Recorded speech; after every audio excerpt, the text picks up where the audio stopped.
Australia के खिलाफ विराट कोहली ने आज बता दिया है कि he is the king. Chase में उसका कोई मुकाबला नहीं है। क्राउड आज नजर आया है कुछ।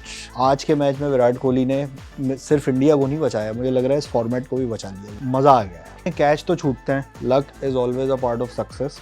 तो फिर ये एक अच्छा कंपेटिटिव मैच हो सकता था। इन्होंने बिल्कुल प्लेट पे रख के मैच दे दिया। मुझे तो बड़ी खुशी हुई ऑस्ट्रेलिया के हारने की, क्योंकि ये वो टीम है जिसके हारने की हम बचपन में दुआएं मांगा करते थे। ये हारती ही नहीं थी। Fakhar has to make some slide changes. मेरे ख्याल से जितनी टेक्निकल डिटेल्स अभी साथ ने बोली है, इतना शायद फखर खुद भी नहीं सोच रहा या उसको पता नहीं, पता भी ये नहीं पता है। अगर अफगानिस्तान के खिलाफ भी ये विकेट ऐसी ही हुई तो पाकिस्तान के टॉप ऑर्डर को तो खासतौर पर बहुत दुश्वारी पेश आनी है। मोर और लेस विकेट मुझे लग रहा है ऐसे ही होगी। तो क्या करें, शादाब खान की टांग तोड़ें। पाकिस्तान ने कितनी दफा 400 रन बनाए? एक दफा भी नहीं। केएल राहुल क्या कह रहा है कि जब अब इतनी गर्मी से मैं निकला हूँ, चेंज करने गया हूँ, मैंने एक क्विक शावर लिया और मैंने कहा चलो आधे घंटे बाद बैटिंग आएगी, तो मैं फौरन बैटिंग आ गई दूसरे ओवर में। इंडिया इस वक्त बिल्कुल परफेक्ट टीम है इस वर्ल्ड कप के लिए। ये पाकिस्तान के जो मौसमी फैंस हैं ये कहते थे कि भाई ये वीके और केएल जो है ना सिर्फ पाकिस्तान के खिलाफ चल के अपनी फॉर्म वापस लेकर आते हैं और ये करते हैं और वो करते हैं। ये ऑस्ट्रेलिया के साथ क्या किया है आज इन दोनों ने और किस सिचुएशन से किया है। ऑस्ट्रेलिया के खिलाफ विराट कोहली ने आज बता दिया है कि ही इज द किंग और चेज में उसका कोई मुकाबला नहीं है। क्या बात। चेज में उसका पहले भी कोई मुकाबला नहीं था और और अभी भी कोई जहाँ मुकाबला उसको नहीं। पढ़ना पड़ता है ना अपोजिशन पे कि पूरा उसने जो एक टारगेट लेके चलना होता है, वो उसने आज दोबारा से दुनिया को दिखा दिया। तभी हमेशा हम एज क्रिकेट लवर्स हमेशा विराट कोहली को रोहित शर्मा से बहुत ऊपर जो है ना वो समझते हैं। क्रिकेटिंग सेंस में, रिस्पॉन्सिबिलिटी में, पूरा जिस तरह से गेम प्लान उसने बनाना होता है, तो he is the best. Important situation में अपनी टीम को प्रेशर में और ऐसी सिचुएशन में, मतलब आज मेरे ख्याल से वर्ल्ड कप ऐसा लग रहा था कि आज शुरू हुआ है। क्राउड आज नज़र आया है कुछ सही है, तो उसने बेसिकली इस वर्ल्ड कप को सेव किया है। और मुझे लगता है कि बहुत बात हो रही थी कि फॉर्मेट इज़ डाइंग और ये सारी चीज़ें, पीछे काफ़ी लोग ये बात कर रहे थे। आज के मैच में विराट कोहली ने सिर्फ इंडिया को नहीं बचाया, मुझे लग रहा है इस फॉर्मेट को भी बचा लिया विराट कोहली। अच्छा जिस बॉल पे आउट हुआ है ना वो शायद मेरा ही जिंक्स था। मैंने कहा कि अगर 100 ये बनाता है कोहली आज, तो ये one of the best 100 world cups होगी। कि जो सेंचुरीज हमें याद है खिलाड़ियों की, उनमें से एक सेंचुरी ये आज वाली होगी। और उसी बॉल पे बेचारा वो जो है ना आउट हो गया। बहरहाल मैं तो बहुत हैरान रह गया कि जिस सिचुएशन में और जिन हालात में 12 रन पे चांस मिला, लेकिन चांस के अलावा भी उसने जो इनिंग्स खेली वो कमाल थी। जब 3 गिर गए तो उसने राहुल को ज़्यादा फेस नहीं करने दिया। जब एक सर्टेन स्कोर पे पहुंच गए ना, he took all the pressure on himself. उसने वहाँ पे हेजलवुड को खेला, उसने वहाँ पे स्टार्क को खेला, पैट कमिंस के भी एक आध ओवर खेले। जब वो हट गए तब उन्होंने राहुल को जो है वो आगे फ्रंट पे आने दिया और उसके बाद उसको खेला। शुरू के ओवर्स में ना, शुरू के ओवर्स में जब वो केएल राहुल आया था तो 5वीं बॉल और 6ठी बॉल इस तरह से वो सिंगल लेके भी जो है ना उसको सेव कर रहा था। तो 2-3 ओवर तक तो उसने खेलने भी नहीं दिया उसको। उसके बाद फिर जो है दोनों की जो पार्टनर, और कोहली के साथ खेलना तो इतना आसान है। अगर एक तरफ से आपका कोई कोहली जैसा प्लेयर खड़ा हुआ है तो कोई भी दूसरा प्लेयर हो तो प्रेशर रिलीज हो जाता है। और बाकी है कि देखें कैच तो छूटते हैं। कोई ऐसी बड़ी इनिंग्स मुझे याद नहीं है, कोई शाज़ो नादरी एक आध कोई हो कि जिसमें किसी प्लेयर का कैच ना छूटा हो और उसने बहुत बड़ी बारी खेली हो। चांसेस भी मिस होते हैं, कैच भी छूटते हैं। Luck is always a part of success. लेकिन आज जो कोहली ने बारी खेली है ना, मतलब मज़ा आ गया यार, बेहतरीन। अच्छा मुझे उसका माइंडसेट का भी अंदाज़ा हुआ जब 12 रन पे उसका कैच छूटा। तो अमूमन क्या होता है, बैट्समैन जब कैच वैच छूटता है तो एकदम से उसके चेहरे पे ना उसके तासुरात बिल्कुल अजीब व गरीब से होते हैं। वो तो वो यूँ करके बड़ा वो अपने आप को रिलैक्स कर लेता है कि यार ये बच गया मैं। और कोहली ने रन लिया उस बॉल पे, और रन लेते ही उसने ना वो सपाट चेहरे के साथ हाथ यूँ आगे बढ़ाया और केएल को बोला दूसरा रन नहीं लेना। उसने कहा कि कोई मसला नहीं है भाई, चेहरे पे कुछ भी नहीं था, कोई प्रेशर। उसके आंखों में एक आग थी आज। यार सिर्फ 20 रन थे, 3 आउट थे, और कोई उसने प्रेशर किसी चीज़ का नहीं लिया। अच्छा जब वो ये जो कैच छूटा है ना, हेजलवुड ने जो बॉल कराई और इसने पुल किया है और कैच छूट गया मिच मार्श से, तो अगर आप देखेंगे ना विजुअल्स में तो इसने इशारा किया है कि बॉल थोड़ी सी ना उठ के आई है। तो इसको आइडिया हो गया कि ये शॉट अब नहीं मारना है। तो 1-2 दफ़ा और भी उसने कराई है, तो उसने फिर नहीं चांस लिया है। एक सर पे भी खाई है, एक बाद में सर पे भी लगी है, हेलमेट पे। रिस्क फ्री बैटिंग करी है, कोई स्लॉग नहीं, कोई इन द एयर नहीं, कोई ये भी नहीं कि फील्डर के ऊपर से फेंक दूं या गैप में भी ऊपर से फेंक दूं। जो शॉट खेले हैं वो गैप बना के खेले हैं और बिल्कुल कोशिश करिए कि बहुत स्क्वायर ऑफ द विकेट भी खेला है। आसान लग रहा था वो, लेकिन अगर जब खेल रहे होते हैं ना तो इतनी एक इसमें बड़ा इंपॉर्टेंट पॉइंट ये है कि ऑस्ट्रेलिया के बॉलर्स को ऑफ द पिच जो मूवमेंट मिल रही थी ना, वो हिंदुस्तान के सीमर्स के मुकाबले में आज के 3 गुना ज़्यादा थी, जॉश हेजलवुड की और मिचेल स्टार्क की इन पर्टिकुलर। उस जब इस किस्म की स्विंग हो रही होती है तो आप थोड़ा पीछे आगे खेलते हैं, आप स्क्वायर ऑफ द विकेट आगे खेलते हैं। जो इनके बैट्समैन आउट हुए हैं वो सामने खेलते हुए आउट हुए हैं, सही है। उसने जब तक इनको न्यूट्रलाइज नहीं किया तब तक उसने स्क्वायर ऑफ द विकेट जाके खेलने की कोशिश करी। हमने नहीं देखा कि कोई उसने बहुत लंबी चौड़ी कवर ड्राइव का एक होता है। दूसरा ये कि आप थोड़ा सा उसके एंगल, जो स्टांस था कोहली का, आज वो डिफरेंट था स्टांस उसका। यूजुअली जब हम देखते हैं कोहली जो है वो बहुत ज़्यादा जो वो गार्ड लेते हैं तो वो मिडिल स्टंप से इधर से ज़्यादा खेलते हैं, लेकिन आज हमने देखा कि वो लेग स्टंप गार्ड से खेल रहे थे, जिसके अंदर उनकी कोशिश यही थी कि वो थोड़ा आगे आते थे चल के ऑफ द विकेट और उसके बाद वो बॉल को प्लेस करते थे। तो ये सारी छोटी छोटी चीज़ें जो है ना, ये हमारे जैसे क्रिकेट फैंस के लिए मतलब एक नई लर्निंग भी होती है कि किस तरीके से इस चीज़ को अडॉप्ट करना चाहिए, और जो दूसरी टीम्स वहाँ पे खेल रही हैं उनके लिए भी एक ये बहुत इंपॉर्टेंट पॉइंट है कि एज अ बैट्समैन हमें सिचुएशन को और चीज़ों को अडॉप्ट करने के लिए क्या करना चाहिए। बिल्कुल। एशिया कप के फाइनल में पाकिस्तान के साथ क्या हुआ, ऑफ द पिच मूवमेंट ज़्यादा हो गई थी, लेकिन हमने क्या देखा, जो एक पैटर्न सबका सेट था वो उसी पैटर्न से खेल रहे थे। जब हम दूसरी तरफ देख रहे होते हैं ना किसी को, सामने वाला जब आउट हो रहा है इस तरीके से, तो वहाँ पे फिर हमें चीज़ों को अडॉप्ट करना पड़ता है। तो कोहली ने आज बता दिया बॉस कि कोई कितनी भी बात कर ले, कोई किसी से भी मेरा मुकाबला कर ले, कोई कुछ भी कर ले, आई एम द किंग। अच्छा, एक और चीज़ भी थी कि 2019 और 2023 का कंपैरिजन दिखा रहे थे विराट कोहली का, कि वो थोड़ा सा एक पैर लेफ्ट लेग जो है वो क्रीज के अंदर है 2019 में, और 2023 आज जो दिखा रहे थे कि क्योंकि थोड़ा सा बॉल मूव कर रहा था तो वो एलबीडब्ल्यू को निगेट करने के लिए वो क्रीज के बाहर से खेल रहा था। तो ये अच्छे प्लेयर की जो होती है ना कि मैच अवेयरनेस के किस तरह से मुझे अपने आप को ट्रांसफॉर्म करना है किसी भी जगह पे, तो ये उसने आज जो है ना बेहतरीन इनिंग खेल के साबित किया। मतलब ऐसा नहीं है कि सिर्फ, अगर हम रोहित शर्मा की भी बात करें, बहुत लोग बोलते हैं कि यार वो इन स्विंग के ऊपर अंदर आती हुई बॉल पे पाँव पे बॉल खा जाता है, सही है। हमने एशिया कप में जो पाकिस्तान से लास्ट मैच हुआ था उसमें हमने देखा शाहीन अफरीदी के साथ वो पैर खोल के खेल रहे थे और लेग स्टंप के गार्ड के साथ खेल रहे थे।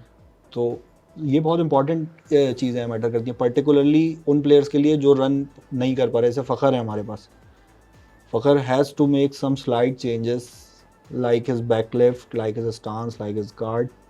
अभी पिछले मैच में भी हमने देखा कि वो बहुत ज़्यादा पिच पे जो है वो विकेट पे बिल्कुल कवर करके खेल रहे थे, सेंटर ऑफ द विकेट पे खड़े हुए थे।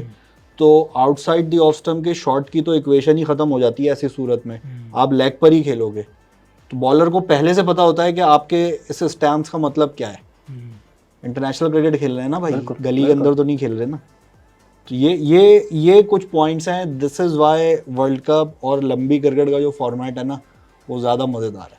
मेरे ख्याल से जितनी टेक्निकल डिटेल्स अभी साथ ने बोली है इतना शायद फ़खर खुद भी नहीं सोच रहा, या उसको पता नहीं, पता भी ये नहीं पता है यार वो जिस तरह खेलता है ना उसको वैसे ही छोड़ देना चाहिए, जिसको कहते हैं ना हम कि जाए और अपनी ज़िंदगी जी ले। तो वो क्योंकि उसको इन्होंने तय किया हुआ है कि अभी 3-4 मैचेस तो वो खिलाएंगे, तो मेरा ख्याल है कि सरकमस्पेक्ट हो रहा था नीदरलैंड्स के खिलाफ भी, पूरा शॉट नहीं मार रहा था। एक आपको शॉट याद होगा, उसने लेग पे मारा था, ऑफ पे चौका हो गया था, उसको वैसे ही खेलना चाहिए था। बाद में भी उसने थोड़ा सा जो है ना वो एक आध शॉट डर के खेला, वहीं पे आउट हो गया। अच्छा, ऐसा नहीं है कि वो बिल्कुल अंडे अंडे ही बना रहा है, वो 10-12 8 रन 12 रन 16 रन पे जो है फंस रहा है, लेकिन मुझे लग रहा है कि he'll come good in the next matches। इमाम से ज़्यादा ख़राब स्ट्राइक रेट जा रहा है उसका।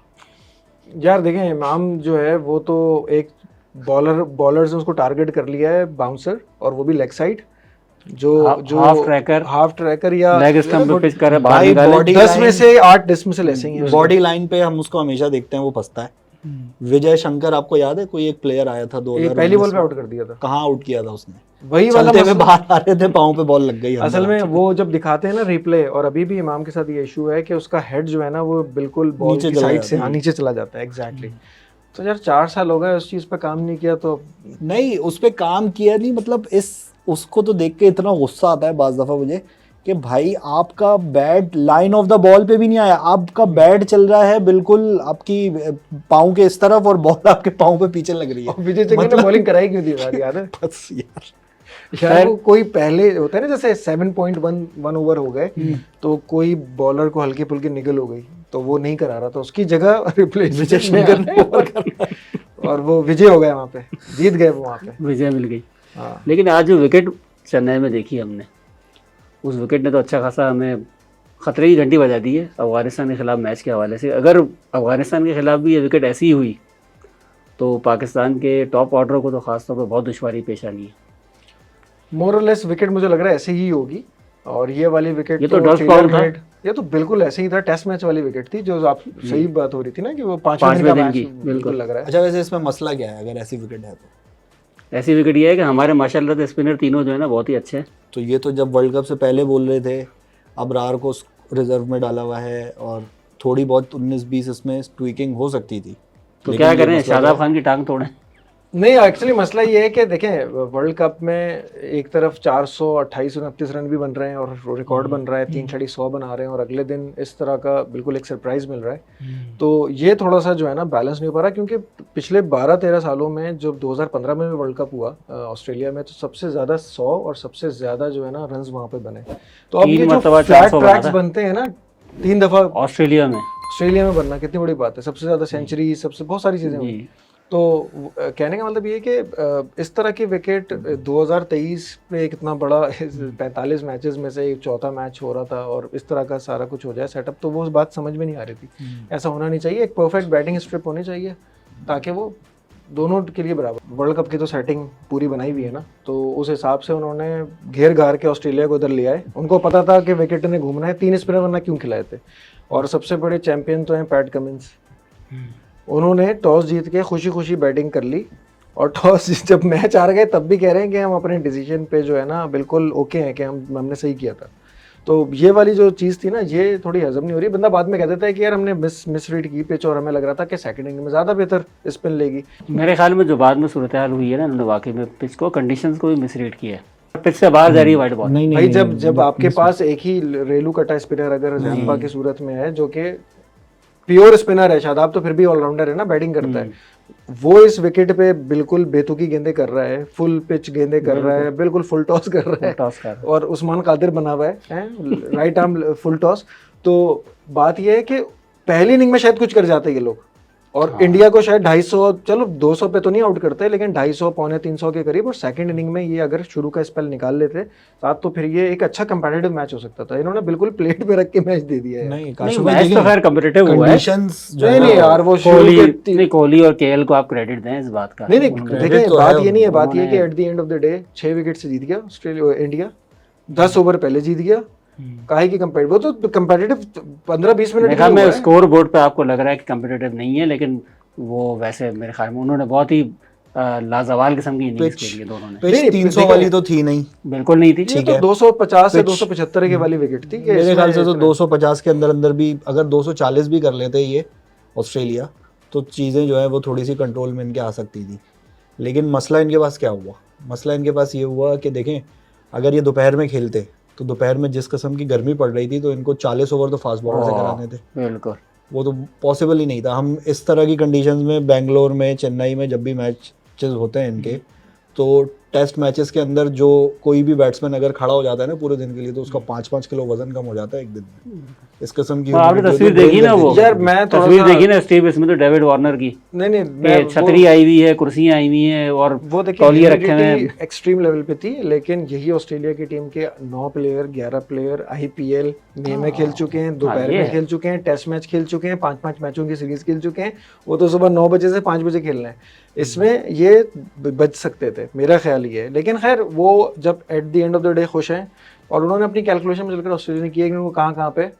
क्या और कहते मुझे तो बड़ी खुशी भी ऑस्ट्रेलिया के हारने की, क्योंकि ये वो टीम है जिसके हारने की हम बचपन में दुआएं मांगा करते थे। ये हारती ही नहीं थी, ये 3-3 वर्ल्ड कप ऐसे जीत हैं? जाती बहुत थी। अच्छा वो हुआ। टीम भी तो उस जो टीम है को जो ना ना स्ट्रगल करते हुए देखना बड़ा मजा आ रहा था देखने यार, में। उस टीम और इस टीम में तो एशिया में बहुत बड़ा करती है फर्क है। स्ट्रगल सर, एशिया में स्ट्रगल करती है। 2011 में भी ऑस्ट्रेलिया की टीम अच्छी भली थी, लेकिन लगा दिया था वर्ल्ड कप साइड भी पे। लेकिन जीते हो एशिया में। फेडिंग स्टार्स हाँ, वो से तो 30 साल फेडिंग पुरानी स्टार्स से 2011 96 में में भी फाइनल में पहुंचे हैं ऑस्ट्रेलिया की 96 में टीम। फाइनल पहुंचे हैं, हर लेकिन जगह वो वो करती अच्छा है, ऐसा नहीं है कि वो भी 2 पॉइंट अपने जाया करवा के 2 पॉइंट जाए 2 पॉइंट जाए भी करवाए थे कि उसके श्रीलंका वाले। श्रीलंका वाले। लेकिन खैर अब उसमें देखे ना कि उसमें शेन वॉर्न एक बहुत बड़ा फैक्टर था, ठीक है।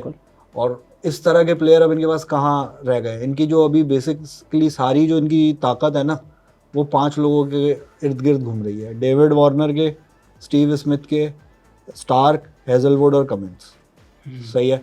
इस कंडीशन के अंदर जितनी बेहतरीन बॉलिंग हेजलवुड स्टार्क ने शुरू में कर दी है, अगर इनकी जगह कोई और टीम होती ना तो शायद इंडिया 25 ओवर में मैच खत्म कर देगा। इंडिया ने आज भी ऐसे ही करना था अगर आउट नहीं होते तो ये चीज़ भी हमें थोड़ी समझनी चाहिए। स्पिन इस वक्त इस कंडीशन की ज़रूरत है, और अच्छा स्पिनर जिस टीम के पास है वो टूर्नामेंट में आगे प्रोग्रेस करेगी, वरना नहीं करेगी। चेन्नई की थोड़ी सी ज़्यादा स्क्वायर टर्नर है, बाकी विकेट्स भी हमने, आर्यन दत्त ने यार पावर प्ले के अंदर पाकिस्तान के इतने टॉप 10 रैंकिंग वाले बैट्समैन सारे उनको खेलने नहीं दिया। हम एज अ फैन या एज ए एंथुजियास्ट पाकिस्तानी बोल तो रहे हैं कि यार इन्होंने कैसे खेला, ऐसे खेला। भाई अगर सही से भी देखो ना तो वाकई उसमें से कितनी बॉलें ऐसी थी जो चौके वाली या छक्के वाली थी, कितनी बॉलें ऐसी थी जो खेली जा सकती। लेकिन साहब ये बताएं, पाकिस्तान ने 10 ओवर में पिछले 5 सालों में सबसे ज़्यादा कितने रन बनाए और कब बनाए? पाकिस्तान तो 40-45 रन ही बनाता है। T20 में 6 ज्यादातर रन बॉल कर लिया। T20 में 6 ओवर में 45 रन बनाता है।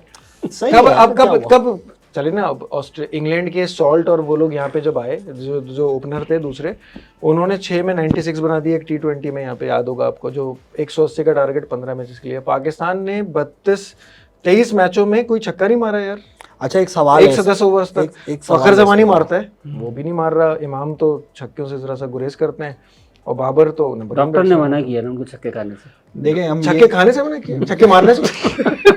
एक बात है, एक सवाल है मेरा इसमें तमाम लोगों से जो ये बात कर रहे हैं कि शुरू के 10 ओवर में पाकिस्तान ने छक्का नहीं मारा। एक एनालिसिस और निकाल लें, 11 से 40 ओवर तक सबसे अच्छा स्कोर किसका है 2023 में या इससे पहले? इंडिया का, ठीक है, वो वनडे गेम ही 11 से 40 का है। वनडे गेम 11 से 40 का है भाई। 4 फील्डर बाउंड्री के बाहर हैं, अब 5 नहीं है, 3 दायरों का खेल है, 2 दायरों का खेल नहीं है, सही है। एक अभी हमने अपने क्रिकेट एक्सपर्ट, हमारे एक्स क्रिकेटर बात कर रहे थे, बड़ी अच्छी बात उन्होंने करी शादाब के हवाले से इन पर्टिकुलर। वो कह रहे थे कि जब T20 में शादाब बॉलिंग कर रहा होता है तो मिड विकेट और मिड ऑन दोनों डीप होते हैं, डीप मिड विकेट और लॉन्ग ऑन पे फील्डर होता है। वनडे के अंदर अगर बॉलिंग करेगा ना शादाब, तो इन दोनों में से या तो कोई एक फील्डर अंदर होगा, और अगर दोनों बाहर करने हैं ना तो पॉइंट का जो पीछे प्लेयर खड़ा हुआ होगा ना उसको अंदर करना पड़ेगा। तो उसमें या तो रिवर्स स्वीप का चांस बनेगा, या जो आज राहुल ने कट पे चौके मारे हैं ना वो वाली चांसेस बनेंगे। तो यहाँ पे स्किल काम आता है। दूसरी, बिल्कुल सही है। दूसरी बात ये है कि पाकिस्तान ने कितनी दफ़ा 400 रन बनाए? एक दफा भी नहीं खाए कितनी दफ़ा है? एक तो एक बार तो इंग्लैंड नहीं 398 है मेरे ख्याल में। 99 98 398 जिम्बाब्वे के खिलाफ, जिसमें फखर जमानी 210 बनाए थे, वो भी जिम्बाब्वे के खिलाफ ही बनाए उस बेचारे गरीब। उसमें तो कैरियर के आधे रन तो इन्होंने बनाए थे मुस्तैक लोगों के अगेंस्ट। मॉडर्न डे क्रिकेट में हमने 350 एक दफा जिंदगी में चेस किया है ऑस्ट्रेलिया के खिलाफ, 351 हमने चेस किया ऑस्ट्रेलिया के खिलाफ लाहौर में, राइट, इसी बैटिंग से। लेकिन बात यह है कि हमारे पास जो 3 प्लेयर्स 4 साल से जो खेल रहे थे ना, अब प्रॉब्लम यह है कि इनमें से जब कोई नहीं चलेगा तो पूरी टीम का जो बैलेंस है वो आउट होगा, क्योंकि नॉर्मली बाबर, फ़खर और इमाम यही 35 ओवर तक तो खेल रहे होते हैं, 3 खिलाड़ी, या 30 ओवर तक। अब जैसे एक्सपोज होना शुरू हुए ना नीदरलैंड्स के मैच में कि 2021 या 19 के बाद पहली दफ़ा 35 रन बनाए तीनों ने मिलके, तीसरी दफ़ा हुआ ही है। मतलब इतने जब से खेल रहे हैं ये लोग, तकरीबन 8 साल से 7 साल से। तो जो हमारे आई थिंक जो पैटर्न रहा है ना वो ये 3 पे बहुत डिपेंडेंसी है, और उस डिपेंडेंसी की वजह से हम 300 का टारगेट जो ध्यान में रखते हैं या 350 का, वो ये तीनों नहीं करते हैं, तो फिर हमारे हाथ को खुल जाते हैं। नहीं, ये तो खैर ऑब्वियस सी बात है कि जब आपके टॉप 3 इतना कंसिस्टेंटली खेलेंगे तो 4, 5, 6 की तो बारी मुश्किल से आएगी। अगर रिजवान ने और इफ्तिखार ने 10-15 ओवर ही बैटिंग करनी है तो फिर तो सिचुएशन डिफरेंट है उनके लिए, फिर वो लंबी इनिंग्स वाली सिचुएशन नहीं है। तो ये तो एक ऑब्वियस ही बात है। ये तो हम पहले इंडिया के साथ भी देखते थे, शिखर धवन, कोहली और रोहित शर्मा सारे रन बनाते थे, नीचे 4 नंबर का मसला उनका बन गया। 2019 के वर्ल्ड कप में भी यही मसला था, 2015 के वर्ल्ड कप में भी अजिंक्य रहाणे उनका इतना जबरदस्त बैट्समैन था। एक्चुअली देखो इस वाली लॉजिक से ना, इस वाली लॉजिक में फिर आप टूर्नामेंट नहीं जीतते। हाँ, ये इंडिया के साथ यही हुआ, इंडिया के साथ यही हुआ, बिल्कुल ऐसा ही। अब रोहित शर्मा ने आके गेम प्लान सबका चेंज करवा दिया। उसने कहा कि भाई आपको भी तेज खेलना है, आपको भी तेज खेलना है। अब कोई वो नहीं है कि 120 बॉल पे 100 करेगा, अनलेस के जब सिचुएशन ऐसी हो। आज कोहली ने कितने बॉल पे 50 किए? नहीं, आज उसने बोला है, कह रहे हम 10 for 3 के लिए मैं तैयार कर रहा था टीम को, और वो सिचुएशन आज आ गई। केएल राहुल क्या कह रहा है कि जब अब इतनी गर्मी से मैं निकला हूँ, चेंज करने गया हूँ, मैंने एक क्विक शावर लिया और मैंने कहा चलो आधे घंटे बाद बैटिंग आएगी, तो मैं फौरन बैटिंग आ गई दूसरे ओवर में, आखिरी बॉल पे आउट हो गया था ना वो अय्यर, तो कह रहा है मुझे तो बहुत फौरन आना पड़ गया। अच्छा, उसमें फिर ये है कि आज 72 बॉलों पे बनाए 50 केएल राहुल ने और 75 बॉलों पे बनाए कोहली ने, लेकिन सिचुएशन की डिमांड थी। बाद में इन्होंने 12 ओवर में 35 रन थे और 40 ओवर में मैच खत्म कर दिया, पूरा कर दिया अपना। अगर आप इसको प्रोलॉन्ग करते तो समझो 300 क्रॉस हो गया था। तो ये जो इनकी जो बैटिंग की क्लास है यार, वो अनमैच्ड नहीं, और दूसरा ये है कि जब इतनी कंडीशंस होती है ना इस तरह की, तो वहाँ पे एक ऑर्डिनरी स्पिन बॉलर भी एक वर्ल्ड क्लास स्पिन बॉलर बन जाता है। ठीक है, आज तो इंडिया के पास नवाज होता है अगर आज इधर। हाँ, नवाज बहुत अच्छी बॉलिंग कर सकता था, इसमें कोई डाउट नहीं है। इवन इसमें इफ्तिखार भी बहुत अच्छी बॉलिंग कर सकता था। इफ्तिखार की मुझे तो बैटिंग से ज्यादा बॉलिंग का इम्पैक्ट अच्छा लग रहा है। जिस तरह का गेंद फर्स्ट इनिंग में ग्रिप हो रहा था ना, बहुत आला, बहुत जबरदस्त। जिस बॉल पे स्मिथ को बॉल किया, क्या बॉल थी वो, स्मिथ को बॉल टेस्ट मैच डिसमिसल था बिल्कुल। और वो वर्ल्ड क्लास बॉलर है भाई, रविंद्र जडेजा हल्का प्लेयर नहीं है वो। 300 तो टेस्ट से विकेटें भी हैं बिल्कुल, और वो बहुत ज़बरदस्त बॉलिंग करता है, वो बहुत ज़बरदस्त बॉलिंग करता है। लोग कुलदीप यादव की बात करते हैं, नो डाउट वो भी बहुत अच्छा बॉलर है, लेकिन इंडिया का सबसे बेहतरीन स्पिनर अगर पिछले 8 साल में उठा के आप निकाल लेना, अश्विन ने रेड बॉल में बहुत तबाही मचाई है, लेकिन रविंद्र जडेजा का जो इम्पैक्ट है ना इंडिया की टीम में, वो मैच निकाल के देता है। वो उस प्लेयर को आउट करता है जिसको आउट करना ज़रूरी होता है। शुरू के या मिडिल ऑर्डर के मेन बैट्समैन जो रन लगा चुके होते हैं, साइड बैट्समैन को आउट करता है वो, ये उसकी क्वालिटी है। कुलदीप यादव सेट नहीं होने देता, वो सेट बैट्समैन को आउट करता है। अब अहमदाबाद में क्या होगा? मेरे ख्याल में ये मानने में कोई कबाहत नहीं है, और बल्कि एज अ क्रिकेट फैन हम लोग तो कोई भी मुल्क अच्छी क्रिकेट खेलता है तो हम उसको अच्छा कहें, बिल्कुल कहना चाहिए। इंडिया इस वक्त बिल्कुल परफेक्ट टीम है इस वर्ल्ड कप के लिए। बिल्कुल, ये तो हम पहले भी कह रहे थे कि कंडीशंस टेलर मेड हैं, स्क्वाड कॉम्बिनेशन हर हिसाब से उनके पास, बेंच पे भी ठीक ठाक वो है। अब देखें, शुभमन गिल नहीं खेला, शुभमन गिल उनका टॉप रैंक प्लेयर है इस वक्त, क्या इम्पैक्ट हुआ? कोई इम्पैक्ट नहीं हुआ। ईशान किशन 4 पे भी खेल सकता है, 2 पे भी खेल सकता है, 5 पे भी खेल सकता है, बस वैसा ना खेले जैसा आज खेला। नहीं, वो भी ठीक है, चलें, वो कभी कभी उसको वैसे इतना ज़्यादा इंडिया वाले ना वो पसंद खुद भी नहीं करते हैं। उसकी जो ये फ्लैम्बोयेंसी है ना, थोड़ा सा कभी कभी नुकसान पहुंचाती है, लेकिन ये है कि प्लेयर तो वो अच्छा है। अब देखिए ना, अगर वो वापस आता है शुभमन गिल, तो इसका मतलब है ईशान किशन बाहर जाएंगे और सूर्य कुमार पहले से बाहर बैठे हुए हैं। अच्छा, इन्होंने अपने कॉम्बिनेशन, जो हम राहुल द्रविड़ को भी सब क्रिटिसाइज ही कर रहे थे, लेकिन अपने हिसाब से उन्होंने कॉम्बिनेशन सही बनाया हुआ था। नहीं, शामी बेंच पे बैठा हुआ है, शार्दुल ठाकुर ऑलराउंडर, ठीक है, वो बॉलर बहुत इस तरह का अभी तक कोई हमने देखा नहीं, लेकिन बहरहाल एक बाकी टीमों के मुकाबले में उनसे, जैसे कैमरन ग्रीन से अगर उसका मुकाबला करें तो बहरहाल उससे तो बेहतर ही है वो। मेरे ख्याल में इस साल सबसे ज़्यादा विकेट इंडिया के किसी भी बॉलर की, मेरे ख्याल में शार्दुल ठाकुर की।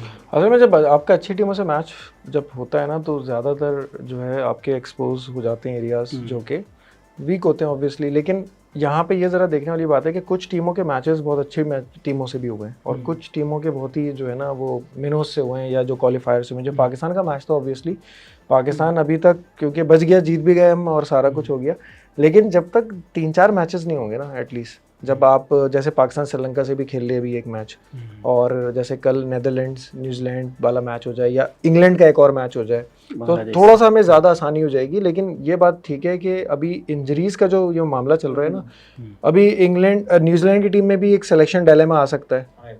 किसको करेंगे, चैपमैन को बिठाएंगे या विलियम को बिठाएंगे, क्योंकि रचिन ने तो कर दिया है और आज ही पता चला कि रचिन का नाम रचिन क्यों पड़ा है यार, तो हिला दिया यार। तो पता चला कि राहुल और सचिन को मिला के रखा, ये जो हसीन इम्तिजाज हुआ है, ये यहाँ से नाम निकला है। ये तो मजाक तो मुझे लग रहा है 16,000 और 10,000 26,000 रन बनाएगा ये। 26,000 नहीं बने, 26,000 को आप अगर 10 से डिवाइड करें 2,500 भी बना ले, तो उसमें से इनको अभी 400-500 रन तो चाहिए। लेकिन ये कि साउथ अफ्रीका ने पहले मैच से अब थोड़ी सी धाक बिठा दी और एक मोमेंटम उनका बनता हुआ नजर आ रहा है। साउथ अफ्रीका ने अभी बहुत अच्छी क्वालिटी के स्पिन बॉलिंग अटैक को खेला नहीं है। उनकी बॉलिंग में भी और अच्छे फास्ट बॉलर्स भी फास्ट बॉलर भी नहीं खेले उन्होंने। कल श्रीलंका के अगर फास्ट बॉलर थोड़ा अगर बड़े दिल का मुजाहरा कर लेते ना शुरू में, सिर्फ अगर वो डिकॉक को निकाल लेते ना, तो लेकिन जितने कैचेस छूटे हैं कल साउथ अफ्रीका से भी और उधर से भी, तो वो एक अलग चीज़ है। लेकिन बहरहाल हम एक्सपेक्ट कर रहे थे साउथ अफ्रीका इस तरह का कुछ ना कुछ करेगा। अब वो पता नहीं क्यों इतनी दिलेरी नहीं दिखा सके, शायद उसके नाम से डर गए, डिकॉक नाम है उसका, तो पता नहीं कि ये वाला मसला होगा, क्या मसला था। लेकिन डिकॉक भी जो है ना यार, बड़ा स्ट्रेंज कैरेक्टर है।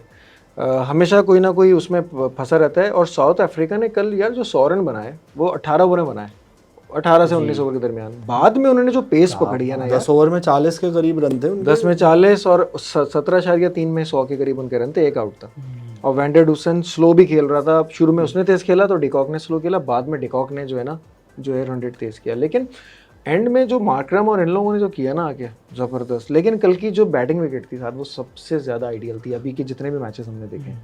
कल की विकेट में एक बड़ा डिसीविंग फैक्टर भी था दिल्ली वाली में उसमें घास थी जिसकी वजह से श्रीलंका ने बॉलिंग ली है पहले। यार या तो उसकी वजह से लिया साथ, हो सकता है उनके जहन में हो कि यार सेकंड इनिंग में चेस करना रिलेटिवली इजी है या बैटिंग करना। चेस बहरहाल उन्होंने फेस सेविंग कर ली।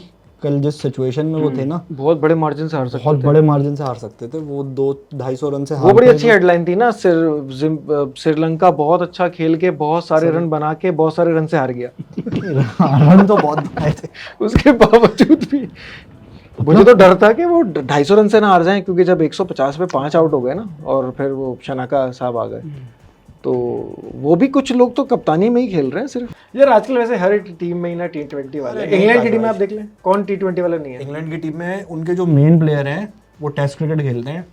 जो रूट को हम देख लेते हैं, बेन स्टोक्स को देख लेते हैं, बटलर, मोइन अली। T20 भी खेलते हैं ना? नहीं, T20 भी खेलना एक अलग बात है, T20 ही खेलना एक अलग बात है। पाकिस्तान में भी यही वाला सेटअप है, यही सऊद शकील हैं, यही सलमान आज़म हैं, सऊद शकील, यही बाबर आजम है। को तो कोयटा ग्लेडिएटर में नहीं खिलाते यार, आप बोल रहे T20 खिलाते। वो तो सरफराज ने नहीं खिलाया ना। अरे ये कराची और कोयटा का प्रॉब्लम है, ये कभी भी नहीं खिलाते, बेंच स्ट्रेंथ कभी भी नहीं आजमाते। और उसी में रगड़ भी गई है, आप देख लें हार गए सारे मैचेस। ये कराची और कोयटा का मसला नहीं है, ये कराची वालों का मसला है। कराची वालों को आगे आने देने के लिए सबसे बड़ी रुकावट कराची वाले खुद होते हैं। प्राइमरीली हम देखें तो सारी टीमों में ना ज़्यादातर वैसे T20 और टेस्ट के प्लेयर्स अब एक जैसे ही सब होते जा रहे हैं। हैरी ब्रूक को हमने लाहौर कलंदर से चांस दिया, उसने इतना अच्छा खेला, बाद में इंग्लैंड ने उसको पिक किया। इसी तरह से बहुत सारे और ऐसे प्लेयर्स यहाँ से निकले हैं। और हैरी ब्रूक ने पहले T20 खेली इंग्लैंड से और उसके बाद फिर टेस्ट मैच में भी आया, अब उसको जेसन रॉय को बढ़ा के वनडे में भी लिया है। तो अब इतनी ज़्यादा जो क्रिकेट जो ये T20 जो फॉर्मेट हो गया वो सारे प्लेयर्स वही हैं।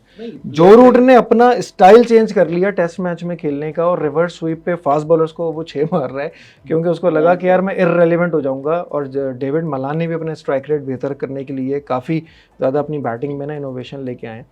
लेकिन ये है कि मैं तो ये समझता हूँ कि सारे प्लेयर अगर आप देखेंगे या हम देखेंगे ना तो 14 में से 15 में से 8-9 खिलाड़ी वही हैं जो रेगुलर टेस्ट भी खेलते हैं और उनके साथ वो T20 भी खेलते हैं। चले फिर नेक्स्ट मैच में मिलते हैं फिर। Thank you.